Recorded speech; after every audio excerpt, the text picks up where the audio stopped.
ഇന്ന് ഞാൻ കാണിക്കാൻ പോകുന്നത് എഗ്ഗ് ഒനിയൻ പക്കാവടയാണ് കാണിക്കാൻ പോകുന്നത്. ഇതിനകത്ത് നമ്മൾ എടുത്തിരിക്കുന്നത് 2 സവാള, 2 പച്ചമുളക്, ഇഞ്ചി, ആവശ്യത്തിന് ഉപ്പ്, 2 കറിവേപ്പിലയുടെ തണ്ട്, ഇത്രയും കാര്യങ്ങൾ നമ്മൾ എടുത്തിട്ടുണ്ട്. ഇതിപ്പോൾ 1.5 കപ്പ് ഗോതമ്പൊടി നമ്മൾ എടുത്തിട്ടുണ്ട്. അതിൻ്റെ കൂടെ ആവശ്യത്തിന് ഉപ്പ് ഇടണം. അതുപോലെ ഈ അരിഞ്ഞു വെച്ചേക്കുന്ന എല്ലാം കൂടെ അതിനകത്തോട്ടിട്ട് മിക്സ് ചെയ്ത് ആവശ്യത്തിന് വെള്ളം ഒഴിച്ച് കുഴച്ചെടുക്കണം. ഇതെല്ലാം കൂടെ നമ്മൾ ഇതുപോലെ കുഴച്ച് വെച്ചിട്ടുണ്ട്. മുട്ടയെല്ലാം ഇതുപോലെ പുഴുങ്ങി വെച്ചിട്ടുണ്ട്. അത് ഒരു മുട്ട 4ആയിട്ട് മുറിച്ച് വേണം വെക്കാൻ. പാൻ ചൂടായി വന്നിട്ടുണ്ട്. നമ്മൾ എണ്ണ ഒഴിച്ചിട്ടുണ്ട്.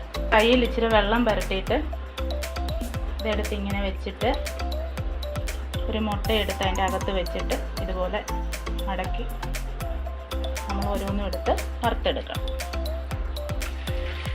തിരിച്ചും മറിച്ചും ഇട്ടിട്ട് നമ്മൾ മൂപ്പിച്ചെടുക്കണം. ഇപ്പോൾ എഗ്ഗ് ഒനിയൻ പക്കാവട റെഡി ആയിട്ടുണ്ട്. നിങ്ങൾക്ക് ഇതുപോലെ ട്രൈ ചെയ്ത് നോക്കാവുന്നതാണ്. എൻ്റെ വീഡിയോ ഇഷ്ടപ്പെട്ടാൽ ലൈക്ക് ചെയ്യുക, ഷെയർ ചെയ്യുക, കമൻറ്റ് ചെയ്യുക, സബ്സ്ക്രൈബ് ചെയ്യുക.